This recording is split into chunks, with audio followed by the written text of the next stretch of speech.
Hello everyone, good morning. আজ আবারও চলে এসেছি আরো একটা মিনি ব্লগ নিয়ে। আজ তোমাদের সাথে শেয়ার করব 12ই নভেম্বর ছিল আমার জন্মদিন, তো সেদিনের কিছুটা মুহূর্ত। সকাল সকাল স্নান করে চলে গেছিলাম আমি আর মা মন্দিরে। মন্দির থেকে এসেই আমার মা আর দিদি মিলে বানিয়ে ফেলেছিল আমার পছন্দের কিছু খাবার।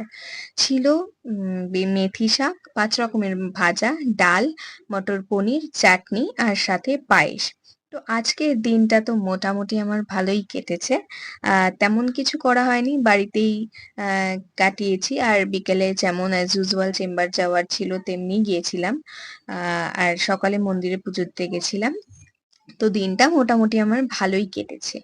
আর এগুলো হলো আমার জন্মদিনে পাওয়া কিছু উপহার। আমার খুব কাছের কিছু মানুষ, আমার বাড়ির সবাই মিলে আমাকে এই উপহারগুলো দিয়েছে, আমার বন্ধুরাও দিয়েছে। তো সবাইকে অসংখ্য